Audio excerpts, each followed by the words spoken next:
You're listening to The Hour of the Time, and I'm Pooh. And I Evan. And I'm William Cooper. I pledge allegiance to the flag of the United States of America and to the republic for which it stands, one nation, under God, indivisible, with liberty and justice for all.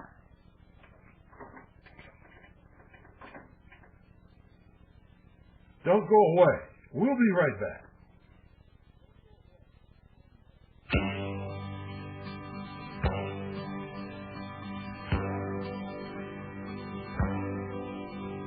If you fly in from Birmingham, you'll get the last gate.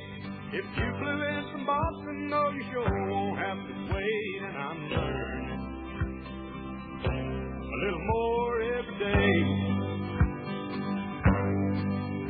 about the power of the dollar and the people with white collars and the good old American way. I've noticed I don't get much help when they see my blue jeans. Some slick with a suit walks up, oh, can I help you please? Yes, I'm learning as I gain a little age about the power of the dollar and the people with white collars and the good old American way.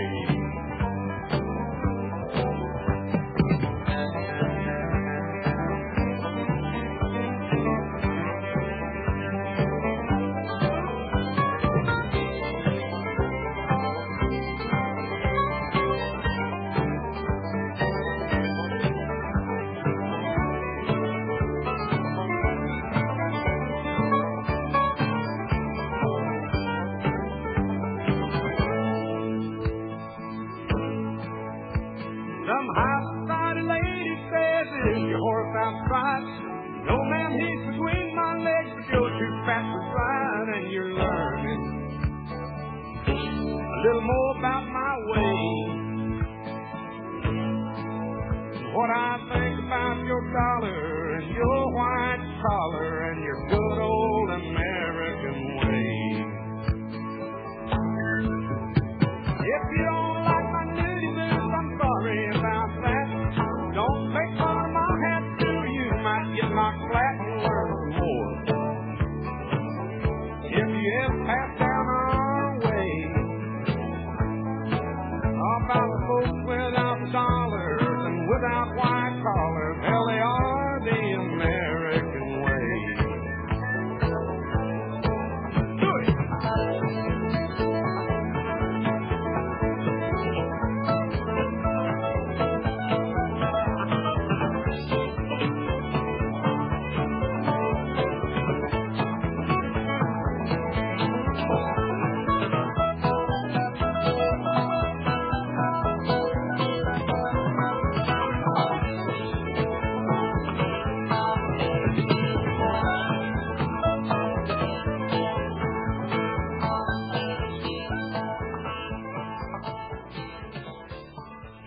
Ladies and gentlemen, something happened tonight that really shook everybody up. It scared the two girls, really frightened them, and resulted in a revelation. And by revelation, folks, I mean revelation. There was an admission of some really crooked, illegal, unlawful politics and an actual crime that went on in this town. And so I'm going to let Pooh start off and tell her story. Now, first, you have to understand that I never tell my children what to say. I never, ever plant ideas in their head. I teach them to be honest and truthful. And so here's Pooh's story, straight from her mouth, with no coaching or nobody put anything in her mouth whatsoever. You're going to hear exactly what happened. Go ahead, Pooh. Okay, well, it started off when me and Crusher and Allison went outside and I let him off the leash to go run. And we started walking along, and about when we were around the end, well, we were coming back a little. Well, actually, when we came out of the door, me and Allison and Crusher, we were coming along, and Crusher started getting all these sticks and running back home and stuff. And I kept on telling him, come on, Crusher, we gotta go take a walk. And so Allison came, and then Crusher started to come. You know, I have to stop you and ask you a question. Who's Crusher? Oh. You're assuming that everybody knows who he is. Well, Crusher's our dog. It's everybody's dog over here in our house, and he likes to play, and he likes to do all kinds of stuff, play rough, and he likes to get bones and chew them, and he also likes to go in me and Allison's room, and or whatever he can find, he can just get it and try to tear it up. And what kind of a dog is he? A Rottweiler. And what is he trained for? To attack people that's not in the family, and when they try to start, they don't know if Crusher doesn't know who somebody is, like if he doesn't know a truck or something, he'll go there and start to bark and run off and go chase it and stuff. But not to chase the truck. I mean, what is his job? Well, he's trained to attack people. For why? Why is he trained to attack people? Well, 'cause... And what people is he trained to attack? People that's not in our family. People that he doesn't know. In order to protect the members of the family? Yeah. And especially who? Me and Allie. That's right. Okay, go ahead with your story. Okay, anyway. So we started off to walk, and Crusher started to play with a big rock. He loves rocks. Especially big rocks, huh? Yeah. And so after he played with the rock, we were starting off to the end. And then when we got to the end, we stayed for a little bit, and then we came back, we were walking back. And then, about halfway when me and Allison and Crusher were walking, Crusher was, way in front of me. And so me and Allison were in the back, we were trying to catch up with him. And then all of a sudden I heard this noise, like a car coming up the hill. I thought it was just down the hill. And then I heard it coming closer. And so I ran, and then Crusher started looking over by the hill, where the trucks come up. And then finally when the truck came up, Crusher started running, and I couldn't catch him that time because he was too fast. And I started running as fast as I could. And the truck, it was going to the end, and it turned around. It just went to the end and turned around by the circle and came back. And then Crusher chased him wherever the truck went. And then the truck stopped, and there was a guy in there, and his windows were down, and I said, "Roll up your windows. This dog is a trained attack dog." And that's all I said. And then I started to get Crusher because he was on the other side. And then I went to the other side as fast as I could, but he wasn't there. He was on the other side. And then I got him on the leash finally. And then I'm all mixed up here. I'm missing something. When the truck started to come up, Allison saw the truck, and I saw the truck too, and I told Allison, run home, go tell Mommy and Daddy that somebody's here. And then Allison ran home, and she did what I said. Allison, what happened? Jumped. Talk into the microphone. Tell what happened. Me and Pooh go for a walk. And then what happened? And Gada got upstairs, then to come up, then I ran back home. And you told me what? What did you tell me? Tell me, Papi and Mommy, that truck there. Yeah. Thank you. You did a very good job. Alton's only 3. And she understands our position here. And so she ran home on her 2 little feet as fast as she could. And I heard yelling and screaming, so I had opened the front door and was on my way out into the front yard when she told me that there was a truck and Crusher was off the leash. And so I told Allison to go into the house, and then I saw Pooh trying her very best to catch Crusher. And this guy in the pickup didn't have the sense to stay still so that she could really get him. He kept moving, even though he knew that she was trying to catch the dog. And eventually she did and get the leash on the dog, and then she was able to control the dog.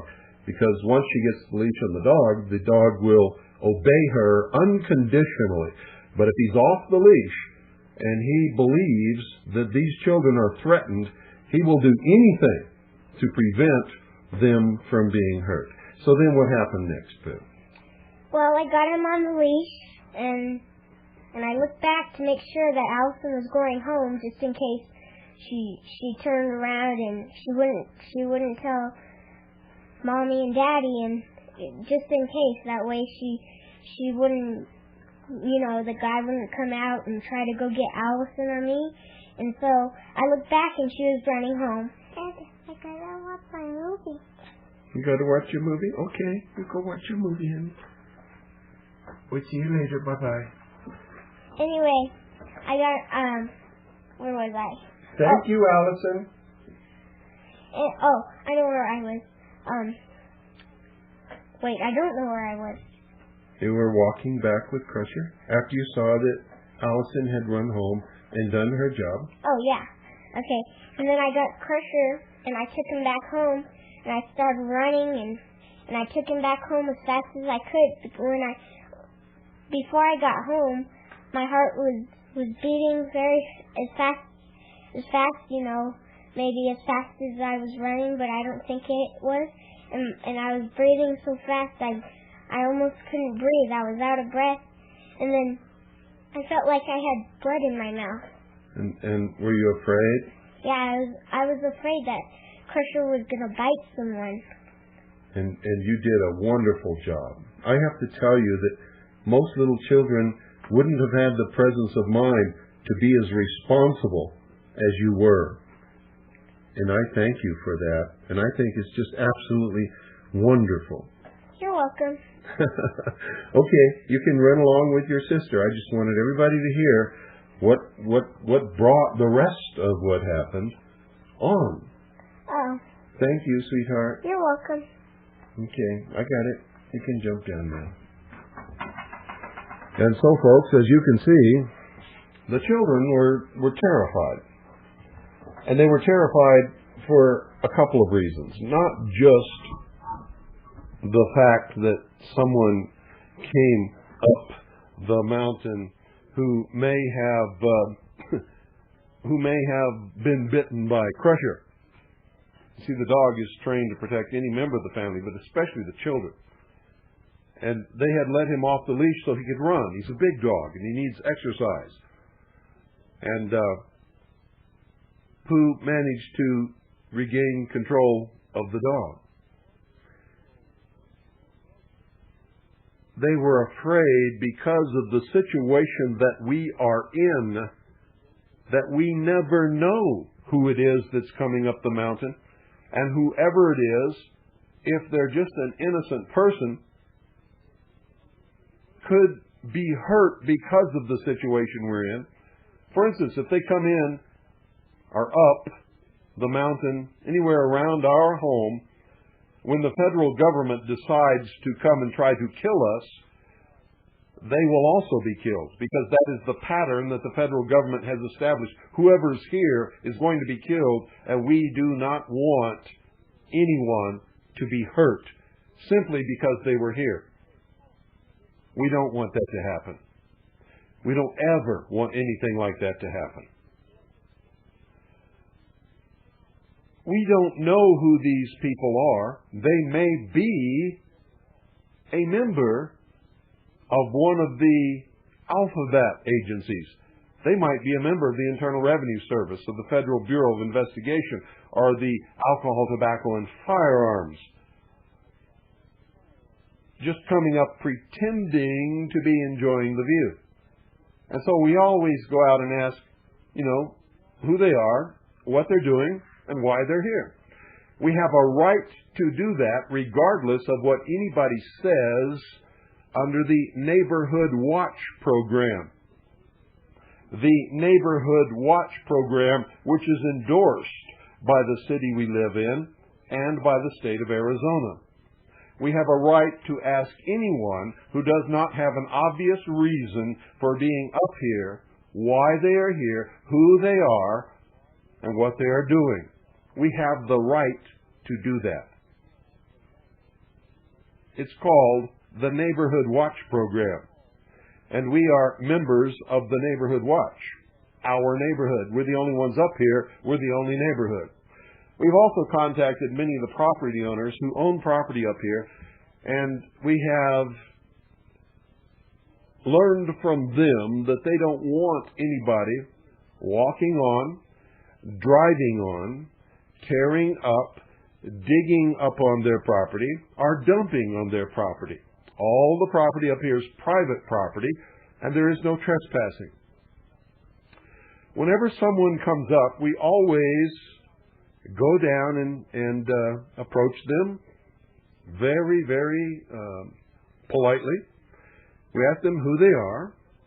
We ask them next if they own property up here. If they do, which lot they own, and what they're doing. If they say they're looking at property, we ask them if they have a card from a recognized realtor in the area. Because that's the only place that they ever learn about property for sale where we're living. Because even if it was advertised, they couldn't find it in a million years unless they went to a realtor who gave them a map. And legitimate shoppers for property will have a map and a card from a legitimate realtor in the area. And if that's what they're doing, we help them out. We help them find a lot. We answer all their questions about the weather and the road and all, whatever they want to ask us about, we answer the questions honestly. And we tell them we love living up here. Love it. We have never discouraged anyone from buying property up here whatsoever.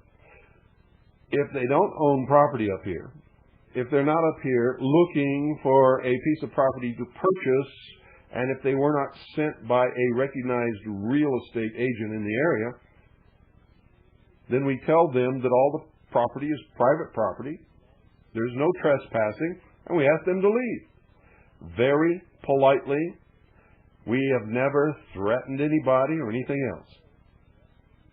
When young people come up, like teenagers, and they used to come up all the time, and we used to let them because we weren't in any problem. And they used to go down at the end of the road and neck. That was the Blueberry Hill of Eager, Arizona. When this problem manifested, we began to tell the children, the teenagers, not to come up here anymore, because we don't want them to get caught up here if the federal government ever decides to come after us and get killed. Simple as that. And so we've succeeded in running most of them off, and they don't come up here anymore, except occasionally. And when they do, we let them know that this is not where they belong.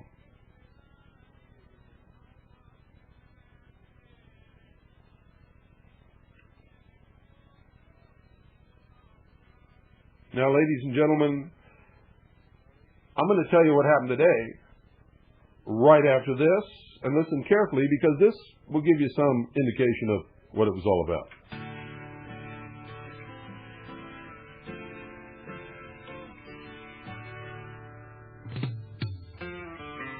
The preacher man says it's the end of time, and the Mississippi River, she's a go dry.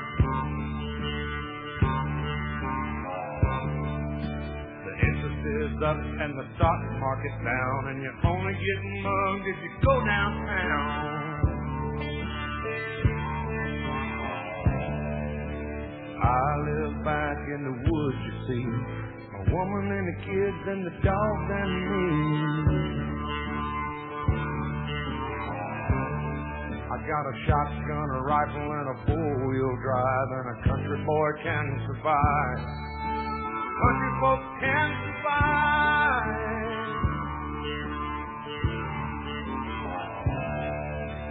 I can plow a field all day long. I can catch catfish from dusk till dawn. Make our own whiskey and our own smoke too. Ain't too many things these old boys can't do. We grow good old tomatoes and homemade wine, and country boy can survive. Country folks can survive. Because you can't starve about and you can't make a run. Those Muslim old boys raised on shotgun. We say grace, we say man. If you ain't into that, we don't give a damn. We came from the West Virginia coal mines and the Rocky Mountains and the western side. And we can skin a buck, we can run a trot line, and a country boy can survive. Country folks can survive. I had a good friend in New York City. He never called me by my name, just Hillbilly. My grandpa taught me how to live off the land, and his taught him to be a businessman. He used to send me pictures of the Broadway night, and I'd send him some homemade wine. Folks, it wasn't too long ago when we first realized that there was a problem here, and the federal government was going to try to make our lives miserable, either kill us or imprison us, that we put out feelers in the community to attempt to meet with the mayor of the city, the mayor of the city of Eager. We wanted to meet with her in order to give her the legal documentation that establishes the fact that we are right and correct in the law, and it's the federal government who are the outlaws. We sent copies of all this material to the Department of Public Safety in the area. That is the Highway Patrol, where most of you live, to the police chief of the city of Eager and the city of Springerville, and to many other people and organizations and news media and newspapers all around here. Many of these people took the information, researched it, and discovered that we were correct and are correct. But two things happened then. The city council of Eager met and decided that we are lawbreakers. Without studying the law, without even reading any of the material that we had that establishes our foundation in the law, the city council of the city of Eager decided that we're criminals. And the police chief of the city of Eager, Arizona, did the same thing. Even though we had given him a complete brief that proves without any shadow of a doubt whatsoever, according to Supreme Court rulings, that we are correct in the law. And he could not refute, and neither could the city council refute any of the points in law which we had presented to them. The police chief of the city of Eager, Chief Garms, and the members of the city council advised the mayor not to meet with us. Well, the police chief is the son-in-law of the mayor. And she was threatened by the police chief and her daughter that if she came up and met with us, it would be a choice between us and her family. In other words, she was blackmailed. The city council did the same thing. You go meet with Mr. Cooper, and we will not support any more of your programs. This is exactly what happened. So the mayor, being gutless, absolutely, totally and completely gutless, refused to come and meet with us. And so that's where that stood. What does that have to do with what happened today? Well, ladies and gentlemen, the person who came up in his pickup today turned out to be a member of the city council. His name is Udall. Udall. Now, let me tell you something about the state of Arizona and the state of Utah. You cannot walk 1,000 yards in the state of Arizona or the state of Utah without bumping into a member of the Udall family. Some of whom are famous, are great patriots, have done wonderful, fantastic things for this country. And all of the Udall family that I have ever come in contact with or met have been just the most wonderful people that you could ever hope to meet. And some of them have become very dear and very close friends of this family. But this particular member of the Udall family, who serves on the City Council of Eager, Arizona, is a crook. He's a criminal. And this is one of the people who called us criminals and asked the mayor not to come and visit with us, or else they would not support her programs. I find this absolutely incredible in light of what happened while this member of the city council was up here on this mountain. You see, when Allison came running back, and before she came running back, I had heard screams, the children screaming. I love my children. When I hear my children screaming, my hand is on my pistol and I'm out the door immediately because of the threat that the federal government might attempt to kidnap them. I saw Allison running. She was screaming that somebody was coming up, that there was a truck on the hill, and Crusher was loose. And then I saw Allison trying to chase the dog who was trying to get at a man in a pickup, doing his job, exactly what he's supposed to do. And so I got in my pickup and I sped down to the other end of the road, and I intercepted this person, and by then Pooh already had Crusher on the leash and was taking him back to the house. When Crusher is on the leash, he obeys unquestioning, I should say, whoever is holding the leash, who is also a member of this family. If he's off the leash, he does what he's trained to do. He protects whoever he has been assigned to protect without question, and he will not be deviated from his goal. And he has been trained to protect this family against any stranger, no matter who it is. So when I sped down and I saw that Pooh had the dog under control and was headed back toward the house, I intercepted the pickup, pulled alongside, and I asked the person inside, I said, "What are you doing up here?" He said, "Well, I have some property up here, and I was just up here to make sure that they paved the road okay." Well, that was fine with me. I had no problem with that. So I asked him, I said, "Would you mind in future calling me first before you come up so that I can make sure the dog's under control, because I don't want anybody to get hurt?" It's exactly what I told him, folks. He looked at me and he said, "I know who you are, and I don't have to call you. This is a public road, and I own property up here, and I'll come up here anytime I want." And then he said, "I'm on the city council." I said, "So what?" He said, "Well, I own property up here, and we've been having problems selling the property."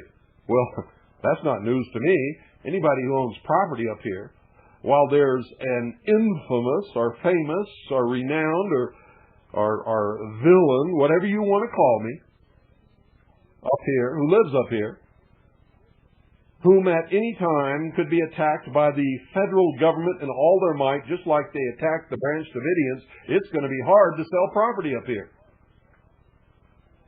And I told him that. I said, you know who I am? And he said, yes. I said, you know our situation.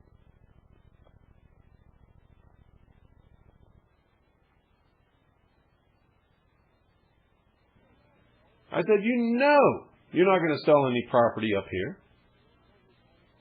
until this whole thing is settled. And he says, we think we can sell the property. We just had to get the road paved. I said, what do you mean, get the road paved? I tried for 5 years to get this road paved. We live up here, and we were going up and down this hill in mud and snow and ice on the worst road that you could possibly imagine. And we tried for 5 years to get the city to live up to its commitment to maintain this road, and the city refused. Absolutely refused. He said, and listen to this carefully, folks.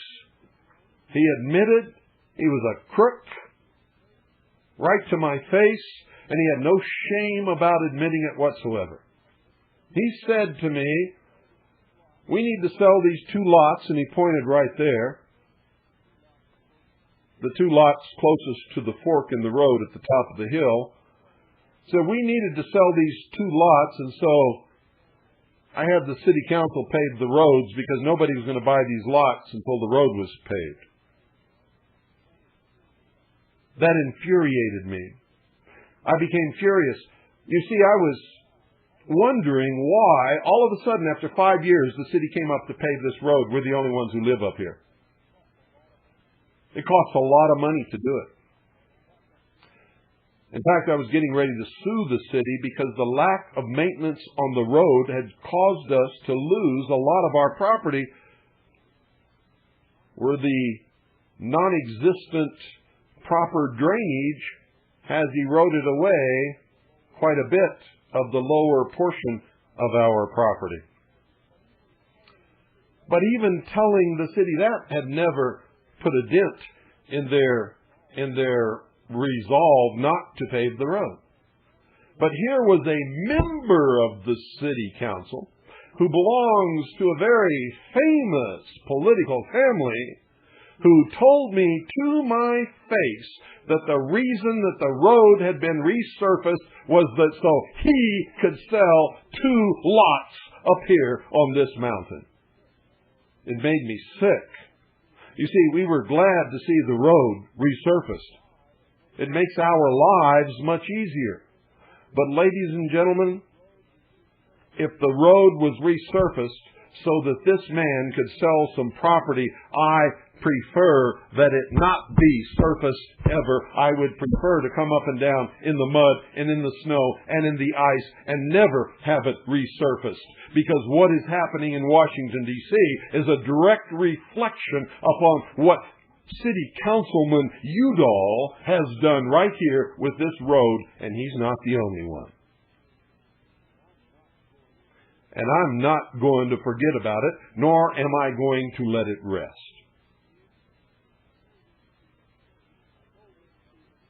I told him to his face, I said, you're an a-hole. And the city councilmen are a-holes. And you go back and you tell them that I said that. And I meant every single word of it. That's exactly what they are. Not only that, they are real criminals. He is a real criminal. And they had the audacity to tell the mayor not to come up here and meet with us when we laid out exactly what our stance is in the law and we're correct, and called us criminals. I am very upset about this, ladies and gentlemen. He also showed no understanding of our predicament, didn't care. He didn't care about the terror he put my daughters through, and they were terrorized. He didn't care that he might have been attacked or killed by our dog. And all I did was very pleasantly and politely ask him, if he could just please call the next time before he comes up. If he owned property up here, it would be fine with us for him to come up. No problem. Just please call so that we can make sure that the children and the dog are not placed in any kind of danger and that he's not placed in any kind of danger.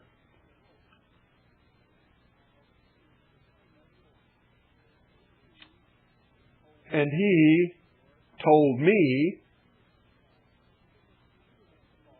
that he didn't have to call. He can come up here anytime he wants to and do anything he wants to because he's a city councilman and he owns property up here. And I asked him, I said, just exactly what pieces of property do you own? And he pointed to the two pieces of property on the downhill side from the road, near the fork in the road at the top of the hill. And then all of a sudden, I knew he was a liar. He lied to me. That was not his property. I know exactly whose property that is. I know who those parcels of land belong to, and they do not belong to him. So he lied to me. He lied to me.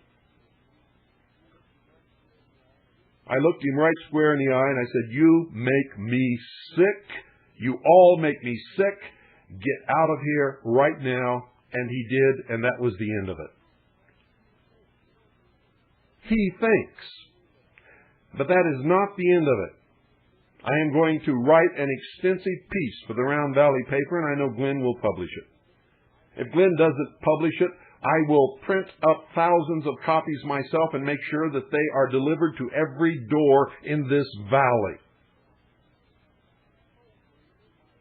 He told me to my face that this road was resurfaced with the dollars of the people, the hard-earned dollars of the people who live in this valley, so that he could sell some property. And then he lied to me about which property was his. In the process, he terrorized my children. He took a chance on getting attacked by our dog. And he knew our situation and our defensive stance a long, long time ago. And he's one of the city council members who advised the mayor not to come and meet with us because we're just a bunch of criminals. Well, Mr. Udall, I'm going to remove you, along with the good citizens of this valley, from your seat on the city council. Not only that, I'm going to make sure that we find out which roads are being resurfaced and who owns property near those roads.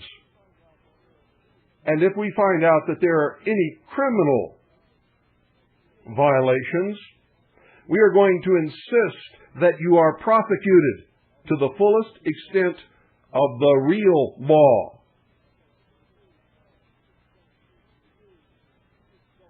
You see, you just don't seem to understand something.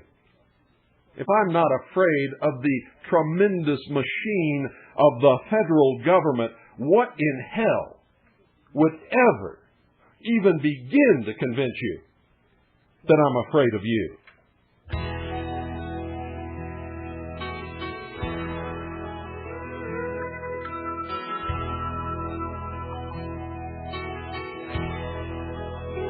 And how stupid can you be to admit your crime to me, right to my face?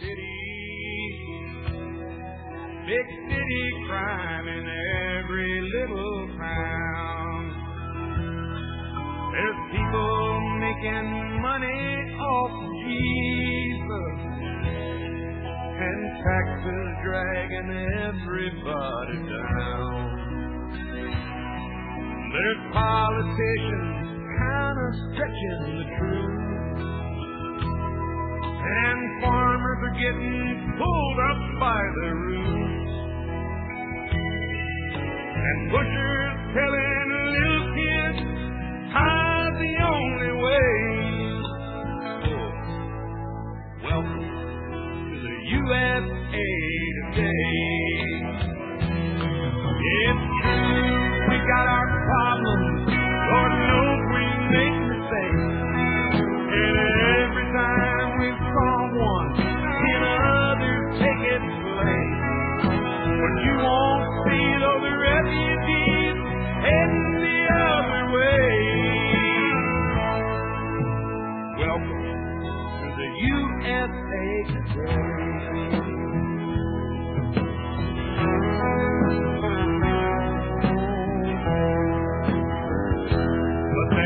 million happy homes for every homeless, and opportunity still knocks on every door.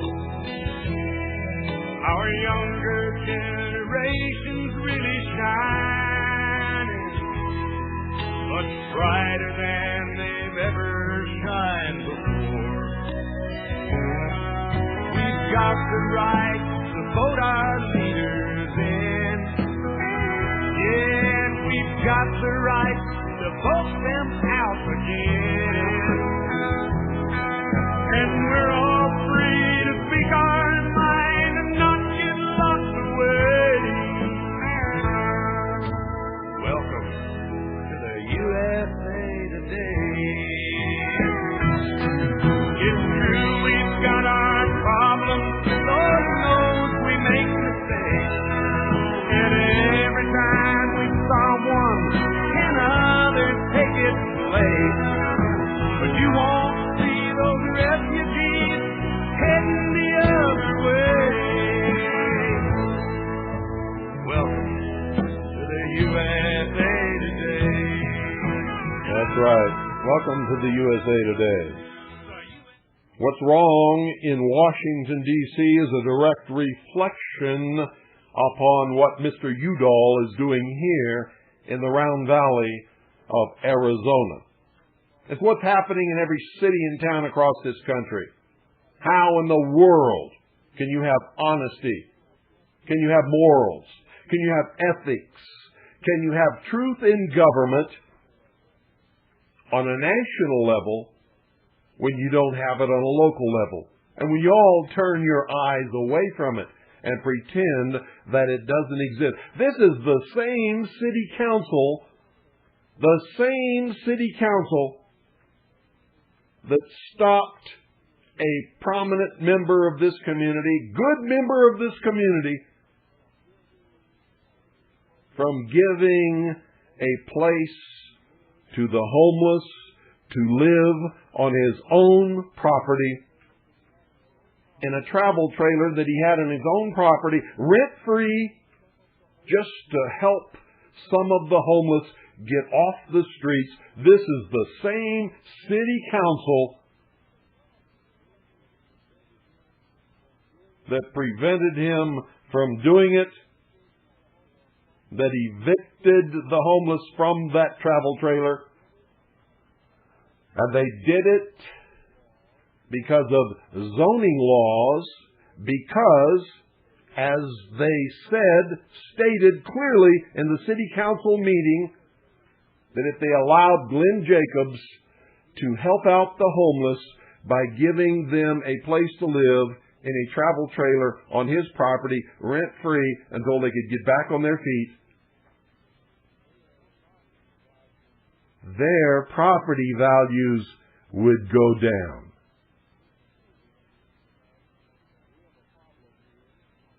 Now, we have a problem here. And if there's nobody else in this valley that has the guts to deal with it, I do. If there was any way in the world, ladies and gentlemen, upon learning the real reason why our roads were resurfaced up here on this hill, I would take the surface up, I would give it back, I would redeposit the money back into the city treasury where it belongs. It makes me sick now to know that our roads have been resurfaced so that Mr. Udall can make some money. And Mr. Udall is a member of the City Council who determines which roads are resurfaced and when they are resurfaced. You're in trouble, Mr. Udall. You're in big trouble whether you know it or not. And your family name is not going to get you out of this trouble. There's going to be a big investigation about this. I'm going to call for a recall vote for all the members of the City Council. And I'm going to promote it. And I'm going to call for it. And I'm going to disclose every dirty little crooked thing that the City Council has ever done in Eager, Arizona on this radio station. And I'm going to call for the good citizens of Eager, Arizona to clean up their government. And if they won't do it, then I will contact the State Bureau of Investigation, and I will call in some real investigators to do it for them. You messed with the wrong person. You really messed with the wrong person.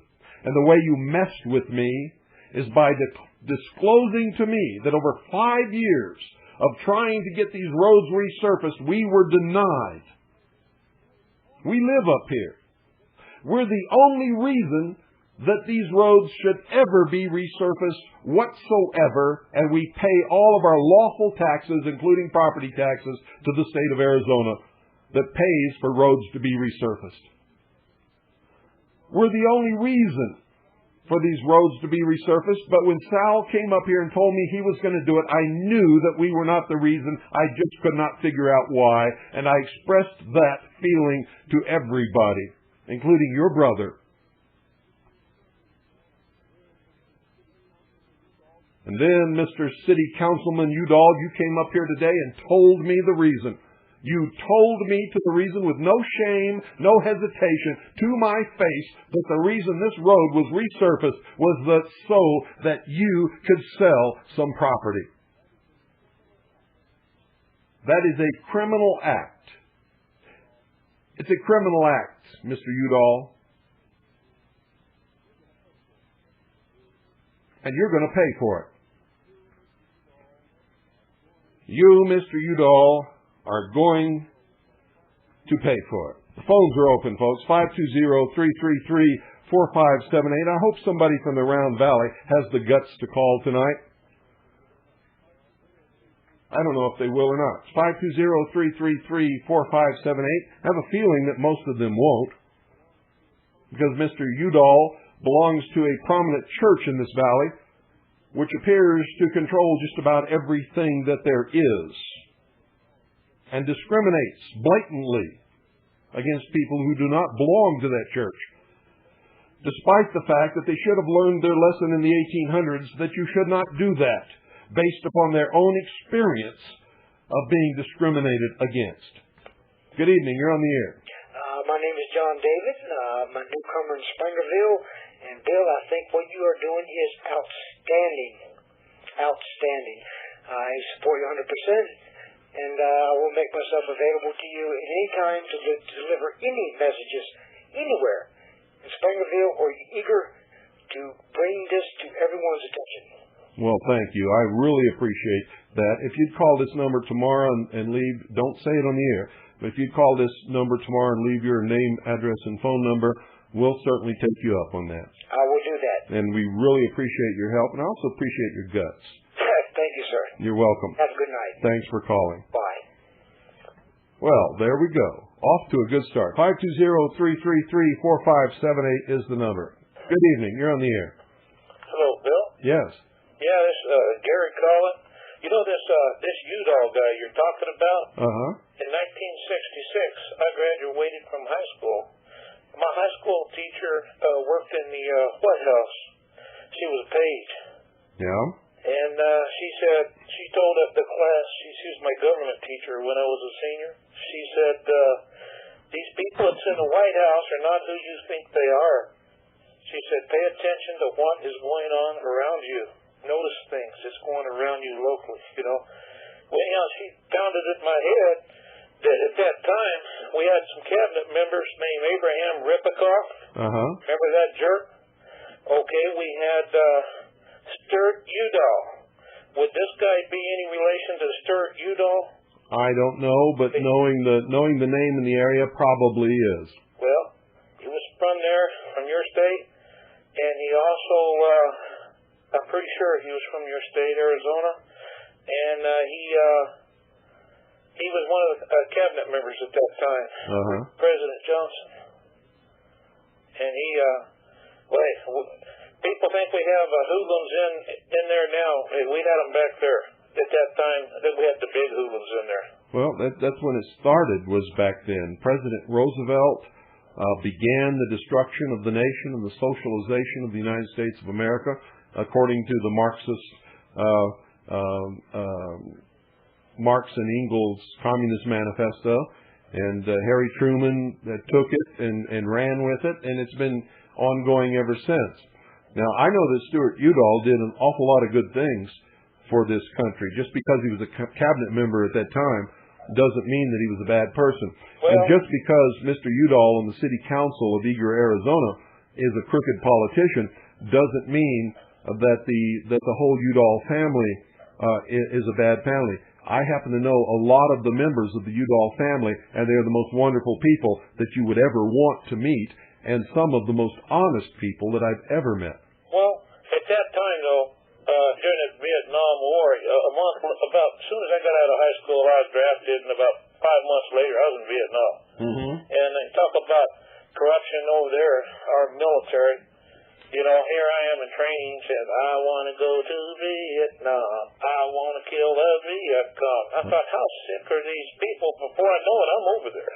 Yep, well, I was in the same predicament in the United States Navy, but I volunteered to go over there because I was dumber and more stupid than anybody that you can imagine. I actually thought we were fighting to protect the Constitution and for freedom.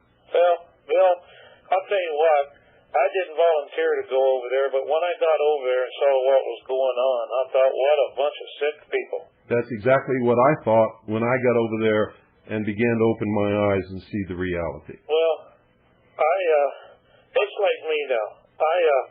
I enjoy hunting, I enjoy fishing, but anymore, I don't fish much anymore. I don't hunt much anymore. But I do shoot my rifles a lot.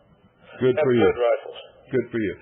Let's let somebody else try and get in here because it's only an hour program now. Hey, Bill, yeah. I wanted to let you know about this Howell guy they murdered over here in Taft, California. Yeah, they ruled everything justifiable shooting. I know we're on top of it, and we got the goods. Completely quiet about it now. We got the goods on them. That's because they control the media. That's the only reason. Yeah, but they're not letting a whisper out about anything. I know, well, we know what happened, and we've got the truth about it. I got to let you go. Bye-bye. Thanks a lot. 520-333-4578 is the number. Let's hear from some more people in the Round Valley if you got the guts to call. Most of you, I know, don't. Good evening. You're on the air. Hello, Bill. Yes. This is Jeffrey Dyke calling from New Orleans. I'm finally able to get to you after all the years. Well, hi, Jeffrey. I missed you. I know. I didn't know where you were till a couple of weeks ago. One of your shortwave competitors told me about WBCQ, and I finally picked you up, although around this time of night, after 8:30 Central Time, the signal begins to get weak. Yeah, well, you got to make your point real quick because we're out of time. I'll make it very quickly. The same problem you're having in Shola, we're having in New Orleans, all over the place. Jeffrey, this is not Sholo. No, it's Eager, Arizona. But Eager. The same principle down here with our planning and zoning laws. Well, I just want to make sure that everybody knows we're not talking about Sholo. I have never lived in Sholo. I'm not saying anything bad about the city council in Sholo. Right, I know that. Okay. I know that, but that's how long I've been since I've been hearing your program. But the point is that we have the same problems here in New Orleans with the planning and zoning laws, whether it's preservation or modernization or everything else, including an attempt to pass a new tax, which would have some city-owned property on which commercial property has been built, while others are going to have to pay millions of dollars to the city under the gun. And the tax has not been approved yet. It's coming up for votes December the 5th. Uh-huh. So we've got the same problems down here. I just finished losing the senatorial campaign with the Libertarian Party down here. But I did what I could as far as going to almost every event was concerned and explaining the whole situation as far as how the government's destroying our lives is concerned. But there are too many people in this state who want government to run them, and there are too many people, and when you run into that kind of a problem, it's tough. Yeah, it is. Thanks a lot, Jeffrey. All right, we'll keep up the good work. Okay. Bye-bye. Good night. Well, that's it, folks. Good night. And Mr. Udall, City Council, Eager, Arizona, I'm not done with you. And neither are the citizens in this valley. And God bless each and every single one of you.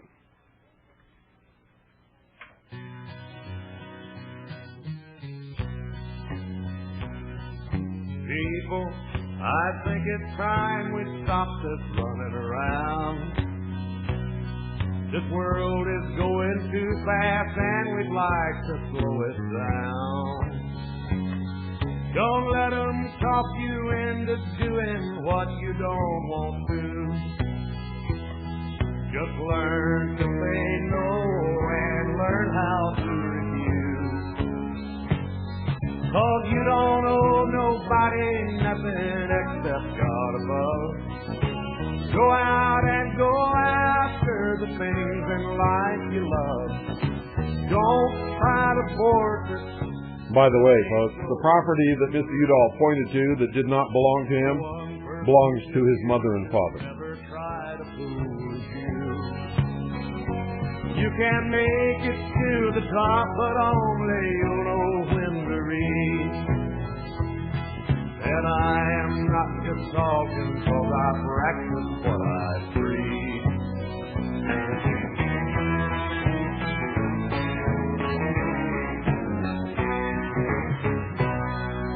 Maybe you don't do all the things you're supposed to. Your boss gives you a job you hate, but you smile, that's the rule. You see yourself playing the game and it's rubbing you wrong. Oh, you don't know how much more you'll take, how long can it go on? Well, you don't owe nobody nothing except God above. Go out and go after the things in life you love. Don't try to force it if it ain't going smooth. The one person that you should never try to fool is you. You can make it to the top, but only you'll know when to reach. And I am not just talking, I practice what I preach. No, I am not just talking, 'cause I practice what I preach.